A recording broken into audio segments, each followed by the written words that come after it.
এই প্রতিবেদনের মাধ্যমে আমরা বেশ কয়েকটি গুরুত্বপূর্ণ বিষয় নিয়ে আলোচনা করব, যা আপনারা আমার কমেন্ট সেকশনে এসে আপনারা লিখছেন। অত্যন্ত গুরুত্বপূর্ণ এই প্রশ্ন। প্রথমত আপনাদেরকে জানাবো যে আপনারা যারা অনলাইন ফর্ম ফিল আপ করবেন, আপনাদের সেই ফর্ম ফিল আপ করে যে অ্যাপ্লিকেশনটা আপনারা প্রিন্ট আউট নিচ্ছেন এবং আপনার যে সঙ্গে যে হার্ড কপি মানে জেরক্স কপিগুলো আপনার ডকুমেন্টসের, সেগুলো কোথাও জমা করতে হবে কিনা, এটা প্রথমত জানাবো। দ্বিতীয়ত জানাবো, আপনারা অনেকে বলছেন যে দাদা অনলাইন ফর্ম ফিল আপ করার সময় তো ব্যাংক অ্যাকাউন্ট নাম্বার চাইছে না, ব্যাংক অ্যাকাউন্ট দিতে হচ্ছে না, তাহলে টাকাটা ঢুকবে কোথায়, কিভাবে টাকা পাবো, ব্যাংক অ্যাকাউন্ট তো দেওয়ার কোনো অপশানই নেই। এই প্রশ্নটা আপনারা করছেন এবং তার সঙ্গে সঙ্গে আপনাদেরকে জানাবো অনলাইনে যারা আবেদন করবেন আপনাদেরকে মাত্র দুটি ডকুমেন্টস আপলোড করতে হচ্ছে। এই তিনটি গুরুত্বপূর্ণ বিষয় নিয়ে আলোচনা করব এই ভিডিওর মাধ্যমে। প্রথমত আপনাদেরকে জানাই যে যারা আপনারা অনলাইন আবেদন করছেন, আপনাদেরকে সোমবার থেকে অর্থাৎ 8 তারিখ থেকে যারা যারা অনলাইন আবেদন করতে চান বা অন্নপূর্ণা যোজনাতে আবেদন করতে চান, 8 তারিখ থেকে কিন্তু আর অফলাইনে আপনারা আবেদন করতে পারবেন না, এটা পরিষ্কার জানিয়ে দেওয়া হয়েছে। তার কারণ এতদিন ধরে যে ফর্মগুলো অফলাইনে জমা পড়েছে সেগুলোকে অফিসিয়ালি সিস্টেমে অফিসের স্টাফ দিয়ে সেগুলোকে এন্ট্রি করা হবে কম্পিউটারে। ভীষণ চাপ রয়েছে এবং প্রচুর ফর্ম ইতিমধ্যে জমা পড়ে গেছে। যেহেতু অনলাইন প্রসেস চালু করে দেওয়া হয়েছে খুব দ্রুততার সঙ্গে, সেই কারণে আপনারা যারা উপভোক্তা যারা রয়েছেন, আবেদন যারা করতে চান, আপনাদেরকে অনলাইন আবেদন করতে হবে। 8 তারিখ থেকে শুধুমাত্র অনলাইনে আপনারা আবেদন করতে পারবেন।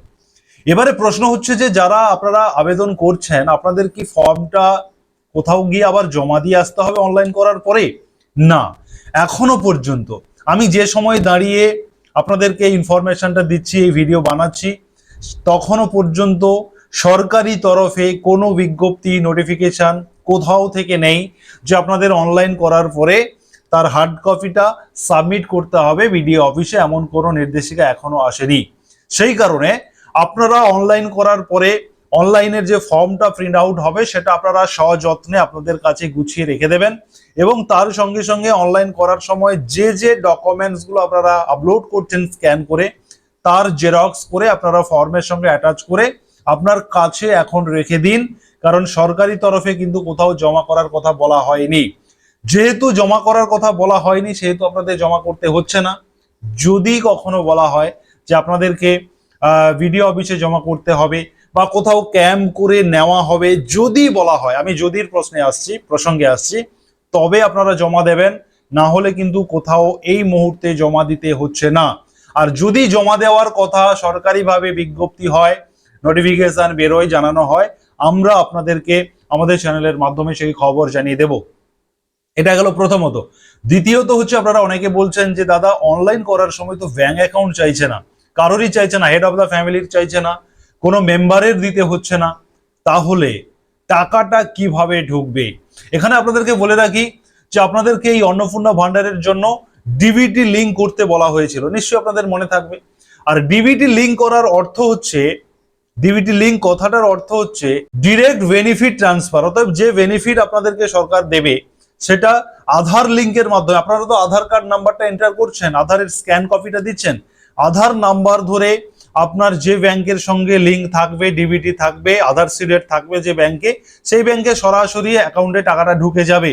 সেই কারণে ব্যাংক অ্যাকাউন্ট নাম্বার প্রয়োজন হচ্ছে না। আপনারা অনেকে বলছেন সেটাই, যে ব্যাংক অ্যাকাউন্ট নাম্বার তো চাইছে না। বিষয়টা এটাই, আধার নাম্বার ধরে আপনার যে ব্যাংকে লিঙ্ক থাকবে সেই ব্যাংকেই টাকাটা চলে যাবে। এই কারণে ডিবিটি লিঙ্কটা করে রাখতে বলা হয়েছিল। নিশ্চয়ই আপনারা ক্লিয়ার হয়েছেন।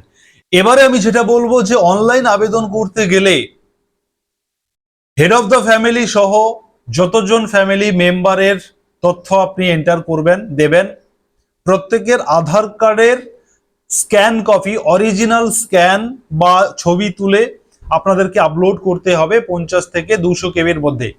শুধুমাত্র দুটো ডকুমেন্টসকে আপনাদেরকে আপলোড করতে হচ্ছে, আধার কার্ড এবং ভোটার আইডেন্টিটি কার্ড। এই দুটো ডকুমেন্টস আপনাদেরকে আপলোড করতে হচ্ছে। বাকি তথ্যগুলো আপনারা জাস্ট এন্টার করছেন এবং অপশন থেকে আপনাদেরকে সিলেকশন করে নিতে হচ্ছে। অতএব অফলাইনে যেমন আপনারা গাদা গাদা তথ্য দিয়েছেন, এখানে অনলাইনের ক্ষেত্রে কিন্তু তা নয়। শুধুমাত্র দুটো ডকুমেন্টস আপনারা আপলোড করবেন, আধার কার্ড এবং ভোটার আইডি কার্ড প্রত্যেক মেম্বারের আপলোড করতে হবে।